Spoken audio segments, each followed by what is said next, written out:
I love running solo activities in Destiny. Dungeons, legend campaigns, exotic missions.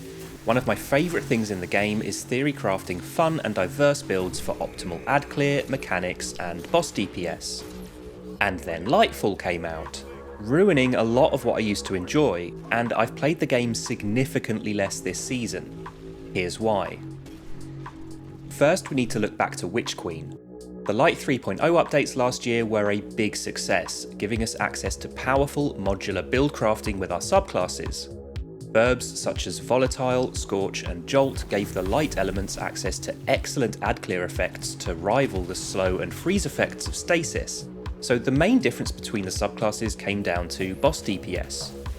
Whether solo or with a team, for boss damage you always want to try to combine one empowering buff, one debuff, and one or more stackable amplification effects. The easiest of these currently are the Surge mods, which provide up to a 22% damage increase for weapons of the selected element. These are comparable to the old Font of Might Elemental Well mod, which provided a 25% increase but required more setup, matching subclass, elemental well, and weapon element, so in fairness that has become easier in Lightfall. In 3 or 6 person activities, it's very easy to have all 3 of these effects active for the whole team during DPS due to the number of players available to fill certain roles, but for solo content it can take some clever build crafting to optimise effectively, which was a big part of the fun and challenge for me. Here are the subclass effects we had available to us last year after all the Light 3.0 changes. I'm showing Hunter first because it demonstrates this the clearest, but I will mention the other classes later. And keep in mind this is just base subclass effects, not considering exotic weapons or armour at this point. So for empowering buff, we pick Solar for Radiant. For debuff, we go with Void Weaken. For damage resistance, we have Arc or Stasis. And for healing, we have excellent tools on Void or Solar with a situational option on Arc. Each subclass has its strengths and weaknesses, but, and here's the critical point of this video, here's how we used to be able to augment those with the old combat mod system. So whichever subclass you chose, you could balance some of its weaknesses with Charged with Light, Elemental Wells, Warmind Cells, or a combination of these mod systems. And here's what that same table looks like in Lightfall. We gained some new fragments, mostly giving alternate ways to proc the same effects we had previously, and obviously Strand joined the party with top tier damage resistance in Woven Mail. But otherwise, our subclass and mod build crafting potential has been decimated. Font of Might morphed into Surge mods for a similar amplification effect, but for combat mods where previously for an empowering buff on any subclass we had the option of 4 different Charged with Light mods, now we have 0. Where previously for additional healing we had 2 Charged with Light, 1 Elemental Well and 1 Warmind Cell mod, now we have 0. Where previously for additional damage resistance we had 1 Charged with Light, 1 Elemental Well and 2 Warmind Cell mods, now we have only 1. A new mod called Emergency Reinforcement, which consumes all armor charge stacks on activation, so is effectively useless during boss DPS where you'll lose your surge damage. Now, there are of course the non-combat mod slots which remained, things like Recuperation and Chest Piece Resists, and we can now slot 3 of these types of mods. But their effects are basic, and we used to be able to run these alongside the powerful and unique effects of the old combat mods. Before Lightfall, in solo content you could run Stasis or Arc, and supplement it with High Energy Fire and Font of Might, as I did in my Grasp of Avarice and Spire of the Watcher solo flawless runs. Void and Solar, which were already strong due to easy access to either a debuff or empowering buff, along with solid healing options, could be made even better with damage resistance from Well of Tenacity. And all subclasses could benefit from excellent healing with Well of Life due to the Explosive Wellmaker mod allowing Solar Elemental Well generation on any element. So where does this leave us now for build crafting options if we're running solo dungeons, legend campaign, or exotic missions? At this point, all our subclasses are effective at general ad clear and executing mechanics, so it really comes down to single target damage for boss DPS. And realistically, we only have 2 options, Solar or Void. On Hunter, Void gives us access to a debuff from either a 15% weaken or 30% tether, and solid healing from Devour.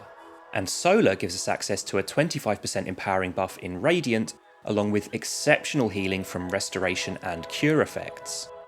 Damage resistance on Arc from Spark of Resistance, Strand from Woven Mail, or Stasis from Whisper of Chains or Rhyme is nice to have, but when our single target weapon damage tanks with no access to an empowering buff or debuff, we're just never going to use them at solo boss encounters. Surge mods are a great addition, but when we can also use surges on Void or Solar, those two just become even stronger, so the other three will never close the gap. Titan and Warlock have slightly more flexibility, with Void Titan having access to empowering buff and debuff at the same time, and Warlock can run empowering or healing rift on any subclass. But there are still huge gaps if considering Arc, Stasis or Strand that again we used to be able to plug with mods. Some might blame power creep for Bungie removing all these build crafting options, or wanting each subclass element to have exclusive access to these effects as part of their identity, but I just don't buy it when these gaps don't exist at all in team activities due to the number of players able to cover the bases of all buffs and debuffs for the whole team easily. It seems weirdly punishing for solo players to realistically only have 2 subclass elements available to us if we want to run effective damage builds for boss DPS, when we're already at a disadvantage running solo in the first place. I spent the entire solo Lightfall Legend campaign on Solar because of Radiant, Restoration and Cure. The only times I wasn't was during the forced Strand tutorial missions, which funnily enough demonstrates my point further. The Headlong mission locks you into an incomplete, uncustomizable version of Strand, and Osiris cheers you on over epic montage music, telling you Strand is the only way we can beat Callus. But stripped of my healing and empowering buff, I was begging to be allowed to run Solar instead. But even outside of that mission, if running challenging solo activities, even with access to the full customizable subclass options, this is still what it feels like on Arc, Stasis and Strand. And yes, some of these gaps can in theory be filled with exotic weapons or armour. I ended up crutching on Assassin's Cowl in that Headlong mission to get healing and invis from grapple melees. Warlocks can run Rain of Fire to gain Radiant on any subclass, or Fellwinter's Helm to apply a debuff. And Titans could run Path of Burning Steps for an empowering buff from Solar Final Blows, but this is actually being changed next season to become a Surge buff, so we'll no longer stack with Surge leg mods, meaning Titans will no longer have any way to gain an empowering buff via exotic armour. Hunters can heal with Wormhusk Crown or Assassin's Cowl, or get a 5-second empowering buff from Gyrfalcon's Halberd after performing a finisher while invisible, which is hilariously impractical. And as for exotic weapons, you're not going to improve your solo damage output by running one of the many support weapons that apply a debuff, instead of a top tier damage dealing heavy weapon. And having to fill these huge gaps in the base subclass abilities with exotics only restricts build crafting options even further, as there are very few that even fit these purposes. Combat mods were numerous, flexible, and leaned into the build crafting power fantasy of making your own personal god-slaying guardian in Destiny, and that's what I miss the most when faced with the crumbs we're left with in Lightfall. And I haven't even covered other lost combat mods, such as Well of Ions, which increased melee damage. There's nothing like that in the current sandbox. Or how Kickstart mods now consume armor charge, making them useless in damage phases where you want to retain your surge buff. So many weird and wonderful build combinations from Witch Queen got destroyed, and there aren't adequate replacements for them. My hope going forward is that Bungie will add to this suite of mods in future seasons, and they hinted as much in a pre-Lightfall article on BungieNet, saying, "As with everything involved with supporting Destiny 2, this evolution is not an endpoint. We have plans to continue tuning and improving this system, and will be adding new build crafting elements to fill power gaps we didn't have a chance to get to with this release." I've actually been waiting to make this video for a while now, assuming that Bungie will announce these changes, hopefully making mods that make this video redundant. And with less than a week to go until the new season, Destiny Massive Breakdowns just released a new episode of their podcast Versus Enemies, number 63, featuring Chris Proctor and Rodney Thompson, who both work at Bungie.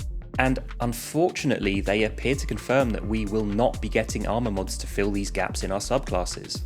The transcript highlights on the Massive Breakdowns website shows the following. The hosts ask, what is Bungie's philosophy for damage stacking post-Lightfall? and the team responds, more sources for damage stacking shut down opportunities for build crafting. We want the game to be interesting to play. That being said, there are some broad guidelines for armour. Note they specify armour here, i.e. the type of damage buff exotic armour will give you. If the damage bonus is tied to a specific damage type, the bonus will use the buffs used by Surge mods. If the bonus affects all the weapons equipped, use the damage buff used by Empowering Rift. Prioritise more ways to use a damage buff rather than have multiple damage buffs stack on top of one another. Stacking damage buffs will apply to extremely specific cases. Artifact will be the place for stackable damage sources, as those are temporary and exciting. Stacking damage buffs from Path of Burning Steps or Eternal Warrior free up mod spaces on your legs. We want to alleviate the pressure to stack everything for optimal damage. Very easy for things to get out of hand with multiplicative stacking versus additive stacking, and very hard to implement in game. And I can kind of see where they're coming from with some of this, but that line about alleviating pressure to stack everything for optimal damage has my head spinning. You know where optimal damage from stacking everything happens anyway, all the time, without even thinking about it? Team activities. When you have all possible buffs and debuffs active, and 3 to 6 players dealing damage, you're gonna cook the boss regardless. Solo players are being pushed into a corner with this. Why would anyone run Arc, Stasis or Strand in a solo boss encounter and grind out a tedious 5 or 6 phase kill when they could do it in 3 or 4 on Solar or Void? They say more sources for damage stacking shut down opportunities for build crafting, but no, the thing that's shutting down my build crafting is being forced to use the 1 or 2 ways left to do any damage stacking at all.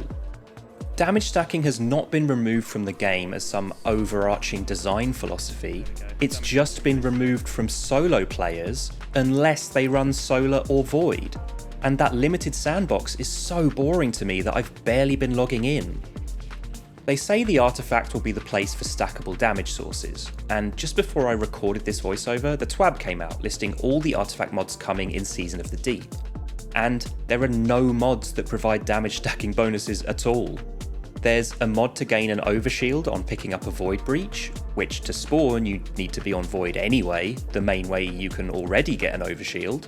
There's one to weaken enemies with Void damage after picking up a Void Breach. Again, you'll be on Void anyway to spawn the Breach, so have access to weaken effects already. And one to gain damage resistance while amplified, which you need to be on Arc for, which already has excellent damage resistance available. These mods could be interesting in team activities for sharing subclass verbs with teammates on different elements, but there's nothing here to fill the glaring holes we've had in our solo subclasses since Lightfall. So I guess we'll just be running Solar or Void again for the next 3 months. One of my favourite things to do in Destiny is run a new dungeon for the first time solo on launch day and theorycraft my own builds to get through each encounter. And I'm not even looking forward to that this time, because I know I only have 2 subclass options for boss DPS when I used to have all of them. Thanks for watching, and feel free to leave your thoughts in the comments.